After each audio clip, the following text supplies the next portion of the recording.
मेरा नाम विजय है। मेरी उम्र 35 साल है। मेरे 2 बच्चे हैं और दोनों ही शहर के अच्छे स्कूलों में पढ़ते हैं। मुझे अपने दोनों बच्चों से बहुत प्यार है। मैं उनके अच्छे फ्यूचर के लिए बहुत मेहनत करता हूँ। मेरी अपनी कपड़े की दुकान है जो आजकल कुछ कम चलती है। मेरी अरेंज मैरिज हुई थी। मेरी पत्नी दिखने में कुछ ज़्यादा सुंदर नहीं है और ज़ुबान की भी बहुत तीखी है। जो दिल में आता है तो मुँह पर बोल देती है। पर अब शादी हो गई है तो क्या ही कर सकते हैं। मैं अक्सर उसे समझाता हूँ कि ऐसा नहीं करना चाहिए। अगर तुम्हें किसी की बात बुरी लगी है तो मुंह पर मत बोला करो, लेकिन उसे मेरी बात समझ में नहीं आती थी। वह कहते कि मैं डरपोक नहीं हूँ, बहादुर हूँ, कि दूसरों के मुंह पर ही उन्हें बता देती हूँ।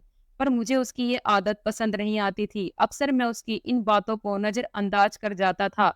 उसकी इन हरकतों की वजह से आजकल मैं उससे कुछ नाराज था कि कम से कम इंसान को बोलने से पहले बात का ख्याल तो रखना चाहिए। सामने वाले को उसकी बात बुरी भी लग सकती है। आजकल दुकानदारी कम होने की वजह से मैं बहुत परेशान रहने लगा था। मैं भगवान में विश्वास करने वाला आदमी था। दुकान खोलने से पहले मैं भगवान की आरती किया करता था कि भगवान मेरा बिजनेस खूब फले फूले, लेकिन मुझे लगने लगा था जैसे भगवान मुझसे नाराज हो गए हैं। दिन इसी तरह गुजर रहे थे। एक दिन मैं दुकान पर बैठा हुआ था। कोई भी ग्राहक नहीं आया था। दोपहर हो चुकी थी, लेकिन एक भी ग्राहक की शक्ल नहीं देखी थी। गर्मी के चलते और गर्मी के मारे मेरा बुरा हाल था। लाइट भी चली गई थी और मैं हाथ से पंखा चला रहा था। मेरी नज़र सामने वाली कपड़े की दुकान पर टिकी हुई थी, जहां एक के बाद एक ग्राहक आ रहे थे और ढेरों खरीदारी करके जा रहे थे। ऐसा नहीं था कि मेरी दुकान छोटी थी या कपड़ा अच्छा नहीं था। मेरे पास हर तरह का कपड़ा मौजूद था, लेकिन फिर भी लोग मेरे पास कम ही आते थे। मैं अभी उस दुकान पर नजरें जमाए बैठा हुआ था। अचानक एक तरफ से एक भिखारन आकर मेरी दुकान के सामने खड़ी हो गई और हाथ फैलाकर मुझसे कुछ मांगने लगी, मगर मेरा ध्यान तो सामने वाले दुकान की तरफ ही था। भिखारन दुकान के पास आई और बहुत मीठी आवाज में कहा, बाबूजी, मुझे कुछ कपड़ा दे दो। मैं उसकी तीखी और तेज आवाज सुनकर उसे देखने लगा। वो इतनी सुंदर थी कि जी चाह रहा था कि उसे देखता ही रहूं। वह लंबी, जवान और खूबसूरत औरत थी। एक घिसा हुआ पुराना सा सूट पहन रखा था जो काफी गंदा हो चुका था। पाँव में पुरानी चप्पल थी, जबकि उसके गोरे रंग पर नाक में एक लौंग भी दमक रही थी जो उसके गोल चेहरे पर बहुत खूबसूरत लग रही थी। चेहरे पर जगह जगह मिट्टी भी लगी हुई थी, फिर भी वह अच्छी लग रही थी। मैंने देखा तो बस देखता भी चला गया। उसके चेहरे पर इतनी मासूमियत थी कि उसे देखकर दिल ही नहीं भर रहा था। उसने मुझे खोया हुआ देखकर फिर से कहा, बाबूजी, कोई कपड़ा दे दो। उसकी विनती सुनकर मैं होश में आ गया। उसकी तरफ ध्यान दिया। वह हसरत भरी निगाहों से मेरी दुकान में लगे कपड़ों को देख रही थी। मैंने कहा, दे दूंगा, पहले ये बताओ कौन हो तुम। उसने कपड़ों से नजरें हटाकर मुझे देखा और कहा, मेरा नाम हीना है। मैं एक भिखारन हूँ। मुझे उसका नाम काफी प्यारा लगा था। मैंने फिर से पूछा कि कहाँ से आई हो। उसने बताया कि यहाँ से कुछ दूर एक वीरान जगह पर मेरा बसेरा है। वहां पर झोपड़ी में रहती हूँ। मैंने सुनकर सर हिला दिया और एक खूबसूरत सा सूट उसे निकाल कर दे दिया कि यह लो कपड़े लेकर। वो बहुत खुश हुई और अपनी थैली में डाल दिया। धन्यवाद बाबूजी। उसने मेरे द्वारा दी गई चुन्नी को अपने सर पर डाल दिया था। कहने लगी, मैं अच्छी लग रही हूँ ना? सच में ही सूट में बहुत प्यारी लग रही थी। मैंने कहा, हाँ, अच्छी लग रही हो। उसने दोबारा से मेरा धन्यवाद किया। उसने वह कपड़े पैक करके थैली में डाले और मुंह ही मुंह में कुछ गुनगुनाती हुई दुकान से निकलकर अपने रास्ते पर चली गई। मैं अभी तक उसकी गुनगुनाहट और चेहरे पर छाई खुशी में खोया हुआ था। अभी उसे गए 5 ही मिनट हुए थे कि एक औरत आ गई और मैं उस औरत को कपड़े दिखाने लगा। अभी मैं उस औरत से फ्री हुआ था कि 2-3 औरतें और आ गईं और कपड़े देखने लगी। फिर यह सिलसिला चल निकला। अभी पहला ग्राहक जाता नहीं कि दूसरा भी आ जाता और फिर सारा दिन यही हाल रहा। मेरी दुकान पर ग्राहक बढ़ते ही जा रहे थे। एक-एक ग्राहक कम से कम 10 सूट खरीदे। अब मेरे पास इतना समय ही नहीं बचा था कि मैं बैठकर देखता कि सामने वाली दुकान पर कितने ग्राहक आते हैं और कितने गए। सारा दिन मेरे पास ग्राहकों की लाइन लगी रही। शाम तक मेरे सारे कपड़े बिक चुके थे और आज पहली बार इतने ग्राहकों को निपटाकर और लगभग खाली दुकान को देखकर हैरान रह गया कि आज ये सब कैसे हो गया कि एक ही दिन में इतने ग्राहक और सारी दुकान खाली हो गई। मैंने सारे पैसों को इकट्ठा किया और उन पैसों से ढेर सारे कपड़े खरीद कर अपनी दुकान फिर से भर ली। बाकी बचे हुए पैसों को घर लेकर आया और अपनी पत्नी को जाकर यह सब बताया, जिस पर वह भी बहुत खुश हुई और भगवान का धन्यवाद किया। अगले दिन रूटीन के मुताबिक मैं फिर से दुकान पर पहुंचा और ग्राहकों का इंतजार करने लगा। लेकिन उस दिन फिर से वह भिखारन सबसे पहले मेरी दुकान पर आ खड़ी हुई। लेकिन मैं ये देखकर हैरान हो गया कि उसने कल वाला ही वही गंदा सा सूट पहन रखा था। हालांकि कल मैंने उसे एक नया सूट दिया था, फिर भी वही गंदा पुराना सूट पहन कर आ गई थी। पर वह मुझे अच्छी लगने लगी थी और उसको देखते ही मुझे अपना दिल हल्का सा महसूस होता था। उसने कल की तरह आज फिर कहा, बाबू मुझे कपड़े दे दो। वो इतने नरम और प्यारे शब्दों में मुझे कपड़े मांगती थी कि मैं मना ही नहीं कर पाता था। ऊपर से उसका हसीन चेहरा मुझे इनकार करने ही नहीं देता था। मैंने आज भी बिना कुछ कहे उसे कपड़ा दे दिया। आज उसने फिर मेरे द्वारा दी गई चुन्नी को अपने सर पर डाल दिया था। नीले रंग के कपड़े थे और चुन्नी नीले रंग की थी। यह उसके गोरे रंग पर बहुत ही खिल रहा था। उसने फिर पूछा, साहब अच्छी लग रही हूँ ना? मैंने कहा, हाँ बहुत अच्छी लग रही हो। मेरी बात सुनते ही वह झट से कपड़े उठाती हुई दुकान से बाहर निकल गई और मैं देर तक उसे जाता देखता। उसके जाने के बाद आज फिर से मेरी दुकान पर ग्राहकों की भीड़ लग गई थी। मैं दिन भर में बिजी रहा, एक के बाद एक ग्राहक आता ही गया। मैं थक गया था। तभी दोपहर के खाने का समय हो गया, मगर अभी भीड़ थी कि कम होने का नाम ही नहीं ले रही थी। मैंने सोचा कि अकेले में दुकान नहीं संभाल पाऊंगा तो कोई लड़का काम पर रख लेता हूँ। उस दिन भी मेरी सोच से कहीं ज्यादा आमदनी हो गई थी। मैं बहुत खुश था। उसी शाम मैंने एक लड़के को अपनी दुकान पर काम करने के लिए रख लिया। मैंने उसे बोला कि मैं महीने के तुम्हें सैलरी भी दूंगा। वह राजी हो गया। इसी तरह वह लड़का मेरी दुकान पर काम करने लगा। जिंदगी रूटीन के मुताबिक गुजरती रही और मेरी दुकान दिन ब दिन तरक्की करती गई। इस बीच में भिखारिन रोज आती है और मुझसे फ्री में कपड़े लेकर चली जाती, लेकिन मैंने कभी उसे नए सूट पहने हुए नहीं देखा था जो मैंने उसे दिए थे। उनमें से उसने एक भी सूट नहीं पहना था, बल्कि हमेशा वही अपना गंदा पुराना सूट पहनकर ही आती थी। एक दिन मैंने उससे पूछा कि कपड़े क्यों नहीं पहनती हो जो मैं तुम्हें देता हूँ? वह हंसकर टाल देती और फिर मुझसे नए कपड़े लेकर चली गई। मैं भी उसकी खूबसूरती के कारण और मासूमियत के कारण उसे इनकार ही नहीं कर पाता था। इस बात का मैंने अपने घर पर कोई जिक्र नहीं किया था और ना ही अपनी पत्नी को भिखारिन को सूट देने वाली बात बताई थी। मुझे पता था कि यह बात सुनते ही मेरी पत्नी मुझे लेक्चर देने लग जाती कि उसे फ्री में कपड़े क्यों देते हो, और फिर मुझसे कहती कि आगे से कपड़े मत देना। इसी तरह भिखारिन रोज पुराने कपड़ों में आती है और मुझसे नया सूट लेकर चली जाती, लेकिन उसके जाते ही मेरी दुकान पर ग्राहकों की भीड़ लग जाती। सर खुजाने की भी फुर्सत नहीं मिलती थी। मेरी दुकान में इस समय बहुत ही तेजी से तरक्की थी। मुझे बहुत हैरानी होती कि उस भिखारिन के आने से ही मेरी दुकान पर ग्राहकों की भीड़ क्यों लग जाती थी। पहले तो कभी ऐसा नहीं हुआ था कि मेरी दुकान पर इतने ग्राहक आते हों, बल्कि मैं तो हर समय खाली बैठा रहता था और सामने वाली दुकान को देखता रहता था, जहां हर समय भीड़ लगी रहती थी। मैं इसी लालच में उस भिखारिन को रोज नए कपड़े दे देता था, लेकिन अब मुझे उस पर शक होने लगा था। कुछ सोचकर मैंने इस मामले के बारे में पता लगाने का सोचा कि आखिर पता तो करूं कि सबके पीछे क्या कारण है। और फिर एक दिन जब वह मेरी दुकान पर आई और बोली, बाबू मुझे नए कपड़े दे दो, मैंने उसे एक नया सूट निकाल कर उसकी तरफ बढ़ा दिया। लेकिन जैसे ही उसने सूट लेने के लिए हाथ बढ़ाया, मैंने उसका हाथ पकड़ लिया। मैंने उससे कहा कि पहले मुझे ये बताओ कि तुम कौन हो और इन कपड़ों का क्या करती हो, उसके बाद ही मैं तुम्हें कपड़े दूंगा। मेरी बात सुनकर वह बहुत परेशान हो गई और बोली कि मैं ये पहनती हूँ। मैंने थोड़ा गुस्सा होकर कहा कि मैंने तो तुम्हें कभी नए कपड़े पहने नहीं देखा, बल्कि तुम तो हमेशा इन्हीं गंदे और फटे पुराने कपड़ों में ही रहती हो। तो कहने लगी, बाबू मैं अपनी शादी के लिए उन कपड़ों को इकट्ठा कर रही हूँ। उसकी यह बात सुनकर मुझे लगा शायद सच कह रही है। तभी मैंने चुपचाप से कपड़े उसकी तरफ बढ़ा दिया। वो बाहर चली गई, लेकिन मैंने भी उसकी सच्चाई जानने के बारे में ठान लिया था। मैंने अपनी दुकान पर काम करने वाले लड़के को दुकान पर बैठाया और फिर मैंने अपनी जीन्स और शर्ट उतार कर अपनी ही दुकान से एक नया कुर्ता पजामा निकाल कर पहना और चेहरे पर मास्क पहन लिया। मेरे साथ काम करने वाला लड़का मुझे इस तरह हुलिया बदलते देखकर चौंक गया और पूछने लगा कि मैं ये सब क्यों कर रहा हूँ, मगर मैंने उसके सवाल का कोई जवाब नहीं दिया और उसे दुकान का ख्याल रखने का कहकर दुकान से बाहर निकल आया। मैंने दाएं तरफ देखा तो मुझे वह दूर जाती नजर आई थी। मैं तेजी से अपने कदम उसके पीछे बढ़ाया। रास्ते में एक जगह रुककर लोगों से पैसे मांग रही थी। किसी से खाने की चीज मांगती और किसी से जरूरत की कुछ और चीज, फिर अपना थैला भरती, आगे बढ़ जाती। मैं लगातार छुपकर उसका पीछा कर रहा था ताकि सब कुछ पता कर सकूं। अभी तक उसको मुझ पर कोई शक नहीं हुआ था, क्योंकि मैंने खुद का हुलिया बदल लिया था। मैं अभी कुछ ही दूर था उससे जब उसको एक बच्चे के पास जाते देखा।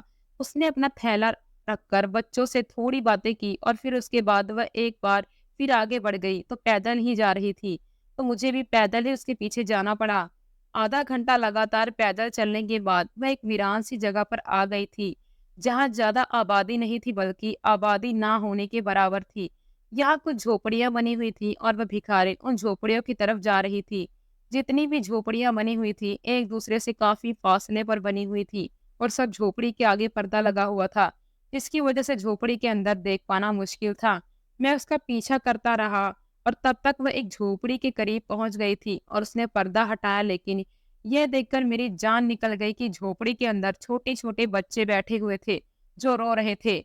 उनके साथ एक कम उम्र वाली लड़की भी थी, उन बच्चों को चुप करवाने की कोशिश कर रही थी।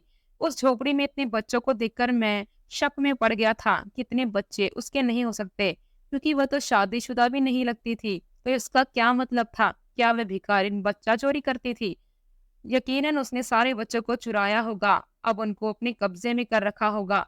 या तो ये इन बच्चों के बदले उनके माँ-बाप से पैसे लेगी या फिर इनको अपने साथ भीख माँगने के धंधे पर लगा देगी और फिर पैसे कमाएगी। ये भी हो सकता है कि ये बच्चों को गैर कानूनी तरीके से बेच देती हो। ये सारी बातें मेरे दिमाग में आने लगी थी और अब मुझे उस भिखारन से हमदर्दी होने पर खुद पर अफ़सोस हो रहा था। मैं खुद को कोस रहा था कि उसकी मासूम और खूबसूरत शक्ल देखकर मैं पिघल गया और उसे इतने समय से फ्री में कपड़े देता रहा। एक पेड़ के पीछे छिपा मैं खुद को कोस रहा था, जबकि मेरी नज़र सामने भिखारन पर ही टिकी हुई थी जो उस कम उम्र लड़की से कुछ कह रही थी। वह लड़की सर हिलाती उसे कुछ बता रही थी। बच्चे लगातार रो रहे थे, जिसकी वजह से उस भिखारी ने अपने थैले में से सबको फल निकाल कर दिए। सारे बच्चे लगभग 3 से लेकर 10 साल तक के थे। मैं अभी उसी को देख रहा था जब साथ वाली झोपड़ी का पर्दा हटा और वहां से एक बूढ़ी औरत बाहर आई। तब मैंने देखा वह भी 8 से 10 बच्चे नजर आए और सब तकरीबन 10 से 12 साल के थे, जिनमें लड़के और लड़कियां दोनों थीं। वह औरत भिखारन के साथ हाथ हिला हिलाकर कुछ कह रही थी, जिस पर भिखारन उस बूढ़ी औरत को कुछ बता रही थी। अब मुझे घबराहट होने लगी थी और घबराहट की वजह से मेरा शरीर पसीना पसीना होने लगा था। मुझे लग रहा था कि यह तो उसका पूरा गिरोह है और इनका ये बच्चों वाला बिजनेस दूर दूर तक फैला हुआ है। इतने सारे बच्चों को इसने कैद करके रखा हुआ है। मैं वहां से वापस अपनी दुकान पर आ गया और कपड़े बदल कर गहरी सांस भरकर खुद को रिलैक्स किया। सब कुछ देखकर मेरा दिमाग हिल गया था और समझ नहीं आ रहा था कि क्या करूं। मैंने काम करने वाले लड़के की छुट्टी की और दुकान बंद करके घर पर आ गया। बार बार मेरी नजरों के सामने उन मासूम और रोते हुए बच्चों के चेहरे घूम रहे थे तो उस भिखारिन की कैद में थे। ना जाने वह उनके साथ क्या करने वाली थी। यह सोचकर ही मेरा शरीर कांप रहा था। मैंने अपने बच्चों से भी कोई बात नहीं की थी, वरना पहले मैं आते ही अपने बच्चों से बातें करता था और उनके साथ कुछ देर खेलता था। मेरी परेशानी को मेरी पत्नी भी समझ गई थी। मुझे ये चुप देखकर मेरी पत्नी ने पूछा, क्या हुआ है, इतने परेशान क्यों हो? पहले तो ऐसे कभी परेशान नहीं हुए। पहले तो मैंने टाल दिया कि कोई बात नहीं, लेकिन मेरी पत्नी ने जिद की तो सब कुछ बता दिया, सिवाय इस बात के कि मैं उसे रोज नए कपड़े देता था। अगर मैं उसे ये बात बता देता तो वो मुझे बेवकूफ समझकर मुझे समझाने लग जाती, तुमने ऐसा क्यों किया, इतने सारे कपड़े क्यों दे दिए? वह मेरी बात सुनकर बहुत ही सोच में पड़ गई थी। यह मासूम बच्चों की जिंदगी का सवाल था। अचानक उसने कहा कि इन सब का हल सिर्फ यह है कि पुलिस को सब कुछ बता दिया जाए, ताकि वह खुद ही बच्चों को उस भिखारन से छुड़ा सके और उन्हें उनके माँ बाप तक पहुंचा सके। इस तरह आपकी टेंशन खत्म हो जाएगी और बच्चे भी अपने माँ बाप के पास पहुंच जाएंगे। अपनी पत्नी की बात सुनकर मैंने सोचा, कह तो ठीक रही थी। यह बात एक दो बच्चों की नहीं बल्कि 20-25 बच्चों की थी जो उस भिखारिन की कैद में थे और अपने माँ बाप से दूर तड़प रहे थे। मैं अकेला नहीं लड़ सकता था और फिर उसके पूरे गिरोह को पकड़ना बहुत मुश्किल काम था। पुलिस ही सारे मामले को अच्छे से हैंडल कर सकती थी। अगर मैं अकेला ही इस मामले में पड़ता तो शायद मैं खुद ही इस मामले में फंस सकता था। अपनी पत्नी की बात पर विचार करके मैं इस नतीजे पर पहुंचा कि ये मामला पुलिस तक ही जाना चाहिए। अगले दिन भी वह भिखारिन सूट लेने आई थी। मैंने बिना कुछ कहे सूट उसे दे दिया। फिर काम वाले लड़के को दुकान पर बैठाकर मैं पुलिस स्टेशन की तरफ रवाना हुआ। पुलिस स्टेशन पहुंचकर मुझे आधा घंटा इंतजार करना पड़ा और इंस्पेक्टर के फ्री होने पर मैं उसके पास जा पहुंचा। इंस्पेक्टर के पूछने पर मैंने सब कुछ बता दिया, जिसे सुनकर इंस्पेक्टर ने कहा कि वह खुद इस मामले को हैंडल करेगा। पुलिस वाले ने कहा कि तुम बस उस जगह की लोकेशन बता दो, फिर हमारे साथ चलो। मैंने इस जगह के बारे में बताया और कहा कि मैं आपके साथ ही जाऊंगा ताकि सब कुछ अपनी आंखों से देख सकूं। मैं इंस्पेक्टर से कुछ देर और बात की और फिर वहां से निकल आया। शाम को इंस्पेक्टर का फोन आ गया कि वह इसी समय वहां पता करने जा रहे हैं ताकि जल्द से जल्द बच्चों को उनकी माँ-बाप तक पहुँचाया जा सके। कहीं ऐसा ना हो कि उन्हें देर हो जाए और भिखारन बच्चों को आगे कहीं पहुँचा दे। मैं उसी समय पुलिस थाने इंस्पेक्टर से जाकर मिला। इंस्पेक्टर पूरी तैयारी में था, 15 पुलिस वालों की टीम तैयार थी और फिर मेरे आते ही सब उस जगह की तरफ रवाना हुए। रास्ते में वह मुझसे मेरे बारे में भी पूछ रहा था कि मैं कौन हूँ, क्या करता हूँ। तो मैं भी बिना कुछ डर के उसे अपने बारे में सब कुछ बता दिया और फिर छिपाने वाली तो कोई बात थी नहीं। इस बीच वह मुझे जुर्म करने वाले लोगों के बारे में भी बताता रहा कि कैसे लोग एक दूसरे के दुश्मन बनकर एक दूसरे को नुकसान पहुंचा रहे हैं। अपने अपने फायदे के लिए दूसरों को मारना, लूटने, नुकसान पहुंचाना बहुत आम हो गया है। वह कहते हैं ना कि अपना काम बनता तो भाड़ में जाए जनता। वह पुलिस इंस्पेक्टर की बातों से सहमत था। बातों बातों में हम उस भिखारिन के पास पहुंच चुके थे। इंस्पेक्टर ने गाड़ियों को कुछ ही दूर रुकवा लिया था और अपने पुलिसकर्मी को कहा कि झोपड़ियों को चारों तरफ से घेर लो और बोल दिया। सारे पुलिसकर्मियों ने झोपड़ियों को चारों तरफ से घेर लिया। मैं गाड़ी के अंदर ही बैठा था क्योंकि पुलिस इंस्पेक्टर ने मुझे बाहर आने से मना कर दिया था कि बाहर आने से मुझे खतरा हो सकता है। ऐसा ना हो कि ग्रुप के लोग हमला कर दें। ऐसे में तुम्हारी जान को खतरा हो सकता है। मैं भी गाड़ी के अंदर बैठा ही इन लोगों की कार्यवाही देख रहा था। झोपड़ियों को घेर लिया गया था और वह इंस्पेक्टर अब उस भिखारिन को बाहर आने के लिए कह रहा था। इंस्पेक्टर की आवाज सुनकर वह भिखारिन, वह बूढ़ी औरत और वह कम उम्र लड़की बाहर आ गए। इंस्पेक्टर ने कहा कि फौरन अपने आप को हमारे हवाले कर दो। तीनों कुछ परेशान सी लग रही थी। मैं दूर बैठा हूँ, उनके चेहरे के हाव भाव को देख सकता था। भिखारिन हाथ जोड़कर इंस्पेक्टर से कुछ कह रही थी, लेकिन इंस्पेक्टर ना में सिर हिला रहा था। थोड़ी देर में झोपड़ी से बच्चे भी बाहर आ गए थे और ये सब कुछ देख रहे थे और इन तीनों को गिरफ्तार कर लिया गया। ये तीनों रोती हुई हाथ जोड़ रही थी, लेकिन इंस्पेक्टर नजरअंदाज करते हुए हथकड़ियां डालकर उन तीनों को जीप में डाल चुका था। कुछ देर बाद झोपड़ियों की तलाशी ली गई मगर कुछ भी खास नहीं मिला। किसी तरफ से कोई हमला भी नहीं हुआ था। शायद उसके साथी कहीं छुपकर बैठे हुए थे या फिर यहाँ मौजूद ही नहीं थे। सारे बच्चे रो रहे थे, लेकिन उनको जल्दी ही जीपों में सवार कर लिया गया और फिर वापस थाने की तरफ चल दिया गया। मैंने इंस्पेक्टर से बात करके विश्वास लिया कि वह बच्चों को उनके घर तक पहुंचा देगा। इस केस के लिए अलग से फाइल तैयार कर ली गई थी। उन तीनों भिखारनों को जेल में बंद कर दिया गया था। मैं बहुत रिलैक्स होकर घर वापस आ गया था। मैंने एक बहुत ही अच्छा काम किया था, तो मैं अंदर से बहुत खुश था। घर आने के बाद मैंने सब कुछ अपनी पत्नी को बताया, जिसे सुनकर वह बहुत खुश हो गई थी कि चलो सब कुछ अच्छे से हो गया और किसी तरह का कोई नुकसान भी नहीं हुआ। मैंने भी सोचा कि चलो बेसहारा बच्चों को उनके माँ बाप मिल जाएंगे। अगले दिन मैं अपनी दुकान पर आ गया था। रूटीन के अनुसार भिखारिन आज नहीं आई थी और आती भी कैसे, वह तो जेल में थी। मैं भी सुकून से बैठा ग्राहक के आने का इंतजार कर रहा था, लेकिन 12 बज गए थे और कोई भी ग्राहक नहीं आया था। मैं सामने वाली दुकान की तरफ देखने लगा, जहां आज मेरी दुकान से भी ज्यादा भीड़ लगी हुई थी।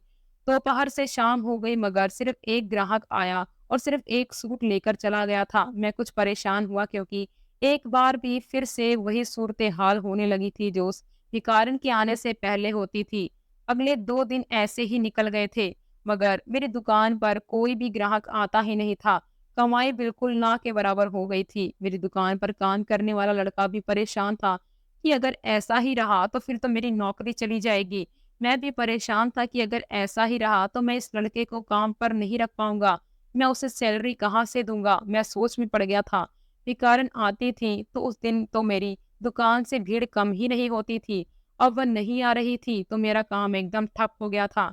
मुझे ऐसा लगा जैसे मुझे उसकी बददुआ लग गई है, लेकिन वो मुझे बददुआ कैसे देती? उसे तो पता ही नहीं था कि उसका राज मैंने जाकर पुलिस को बताया है।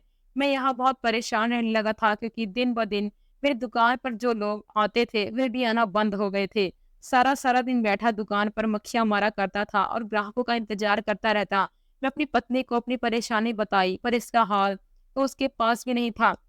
हम ग्राहकों को जबरदस्ती तो अपनी दुकान पर नहीं ला सकते थे ना। एक दिन ऐसे ही मैं इंस्पेक्टर को फोन कर उस भिखारिन के बारे में पूछा तो उसने बताया कि वह अपना मुंह खोलने पर राजी नहीं है। उसका यही कहना है कि वह सारे बच्चे उसके अपने हैं। उसके साथ उसकी एक बहन और बूढ़ी माँ है। वह भी यही कहती है कि वह सभी बच्चे अपने हैं। उन्होंने कहीं से भी चोरी नहीं की है, ना ही वो बच्चों को मांगने पर मजबूर करती है और ना ही बच्चों को भेजती है। उनका संबंध किसी भी गैंग से नहीं है। अदालत ने उन तीनों को खिलाफ सबूत इकट्ठे करने के लिए कहा है, लेकिन उनके खिलाफ कोई भी सबूत नहीं मिला, ना ही इनकी झोपड़ियों से कुछ मिला है जिससे ये साबित हो सके कि वे कोई इस तरह का काम करती है। इंस्पेक्टर के मुंह से ये सब सुनकर मैं हैरान रह गया। मैंने पूछा कि बच्चों का क्या हुआ? क्या उनके माता पिता नहीं मिले? वह तो गवाही दे सकते हैं कि वह उनके बच्चे हैं या नहीं। इंस्पेक्टर ने कहा कि इन बच्चों में से किसी के माता पिता का पता नहीं चल सका।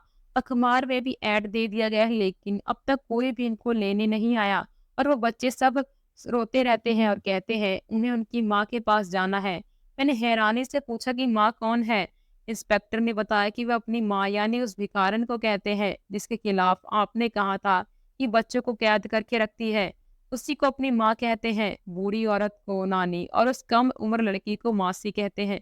इंस्पेक्टर कुछ और भी बोल रहा था, लेकिन मैं तो इतनी सी बात सुनकर ही हैरान रह गया था कि आखिर यह सब क्या हो रहा है। मुझे कुछ भी समझ नहीं आ रहा था। मैंने फोन बंद कर दिया। कुछ तो अजीब था जो हमारी आंखों से छिपा हुआ था। अब तो मेरे दिल ने भी कहना शुरू कर दिया था कि मैं कहीं न कहीं कुछ गलत कर दिया है। इस बारे में सोच-सोच कर मेरा सर दर्द करने लगा था, लेकिन कोई भी सबूत हाथ नहीं आ रहा था। बच्चों के लिए भी अखबार में ऐड दे दिए गए थे, लेकिन किसी ने भी अपना बच्चा नहीं कहा था और ना ही कोई बच्चे को लेने आया था। कुछ सोचकर मैं दुकान पर काम करने वाले लड़के के हवाले किया और खुद थाने जा पहुंचा और सीधा इंस्पेक्टर से जाकर मिला, जो खुद इस मामले में उलझा हुआ था। मेरे कुछ बोलने से पहले ही उसने कहा कि बच्चों का रो रो कर बुरा हाल है, वे सिर्फ अपनी माँ, नानी और मासी के पास जाना चाहते हैं। मैं उनमें से जो कुछ बड़े बच्चे थे उनसे पूछताछ की है। उन्होंने बताया है कि उनकी माँ ने कभी उन्हें मारा नहीं है। वो अपनी नानी और अपनी मासी के साथ रहते हैं और यही उन्हीं बच्चों ने बताया है। जब से उन्होंने होश संभाला है, तब से उन तीनों के साथ रहते हैं। हमें उन बड़े बच्चों ने ये भी बताया कि कभी-कभी माँ किसी नए बच्चे को लेकर आती है और फिर वह भी हमारे साथ ही रहने लगता है और फिर कहीं नहीं जाते। हमारी माँ बहुत अच्छी है, हमारी देखभाल करती है और हम सबसे बहुत प्यार करती है। कभी कोई बाहर का आदमी हमसे मिलने नहीं आता। इंस्पेक्टर की बातें सुनकर मैं और भी उलझ गया था। मैं इंस्पेक्टर से पूछा, तो इन सब का क्या मतलब है? इंस्पेक्टर ने कहा कि मुझे तो लगता है कि आपने जो कुछ बताया था वह सिर्फ गलतफहमी है। इन तीनों के खिलाफ हमें कोई भी सबूत नहीं मिले हैं। जरूर आपको कोई गलतफहमी हुई होगी। अभी मैं उन औरतों से पूछताछ करने ही जा रहा था कि आप आ गए। मैंने कहा कि मैं भी चलता हूँ। मैं इंस्पेक्टर के साथ उन तीनों औरतों के पास आ गया जो एक ही जगह पर बंद थीं। उन तीनों की हालात पर मुझे दया आ गई। साफ मतलब था कि लेडी इंस्पेक्टर ने उनसे सब कुछ उगलवाने के लिए उन पर हाथ साफ किया था। मुझे देखते ही वह खूबसूरत सी भिखारन जल्दी से मेरी तरफ आगे बढ़ने लगी थी और फिर सलाखों को थाम कर कहने लगी, बाबूजी, अच्छा हुआ कि तुम आ गए। मुझे पता था मेरा भगवान मेरे लिए किसी न किसी को मददगार बनाकर जरूर भेजेगा हमें बचाने के लिए। और देखो तुम आ गए। उसकी आंखों पर विश्वास की पट्टी बंदी देखकर मैं शर्मिंदा हो गया। जिसे अपना मददगार समझ रही थी वही तो असल में उसे यहाँ पहुंचाने का जिम्मेदार था। इंस्पेक्टर ने खामोशी से हमें देखा। मैंने पूछा कि तुम इतने सारे बच्चों को अपने पास क्यों रखती हो? आखिर ये बच्चे किसके हैं? उसने कहा कि ये सारे बच्चे मेरे हैं। मैं थोड़ा गुस्से से कहा कि मैं जानता हूँ तुम शादीशुदा नहीं हो और इतने बच्चे तुम्हारे नहीं हो सकते। उसने कहा कि सगे नहीं तो क्या हुआ, मगर मैंने इन्हें पाला है तो ये मेरे ही बच्चे हुए। छोटी उम्र में ही मेरा बाप गुजर गया था। हम पहले भी झोपड़ियों में रहते थे और मांग मांग कर गुजारा करते थे। माँ बीमार पड़ गई तो मैंने ये अपना पेशा बना लिया, क्योंकि अनपढ़ थी, कहीं कोई इज्जतदार नौकरी भी नहीं कर सकती थी। खुद को इतना मजबूत बना लिया कि कोई बुरी नजर डालने से पहले डरता था। मैं गली गली भीख मांगती तो कई बच्चे मुझे बेसहारा मिल जाते थे, जिनके सर पर न माँ का साया था और ना ही बाप का। ये सारे बच्चे सड़कों के किनारे सोते और मांग मांग कर खाते थे। कुछ बच्चे तो इतने छोटे होते कि उनको पता भी नहीं होता था कि वे क्या कर रहे हैं, और कुछ बच्चे तो मुझे ऐसे ही मिले थे जो सिर्फ 1 या 2 दिन के थे। शायद किसी के पाप की वजह से इस दुनिया में आ गए थे और उसे कूड़े में फेंक दिया गया था। मैं उन बच्चों को उठा लाती थी और उन्हें पालती थी, उनकी देखभाल करती थी। ऐसे करके मेरे पास 20 से 25 बच्चे जमा हो गए। लोग बच्चों को खुद से दूर करते हुए यह भी नहीं सोचते ये कितना बड़ा पाप है। अनाथ बच्चों के रिश्तेदार का फर्ज होता है कि वे इन अनाथ बच्चों की परवरिश करें। आज के दौर में इंसानियत जैसी मर गई है। बच्चों के अनाथ होते ही उनके रिश्तेदार भी उन्हें भूल जाते हैं। आप इन बच्चों से खुद पूछ लो। मैंने इन बच्चों को पाला है, मेरी माँ और बहन ने भी पाला है। उस भिखारिन की बात सुनकर मैं शर्मिंदा हो गया कि मैं कितना गलत समझा था। इंस्पेक्टर ने अदालत में जमा करवाई रिपोर्ट वापस ले ली थी और उस भिखारिन की माँ, बहन और बच्चों को छोड़ दिया था, लेकिन जांच के तौर पर कुछ समय तक उस पर नजर रखी गई थी, लेकिन सब कुछ वैसा ही था जैसा उस भिखारी ने कहा था। तभी इंस्पेक्टर ने कुछ लोगों के साथ मिलकर एक छोटी सी जगह पर एक मकान उनके लिए बनवा दिया था, जिसमें बहुत सारे बच्चों के साथ रहने लगी थी। मुझे और इंस्पेक्टर को ना जाने कितनी दुआएं देती।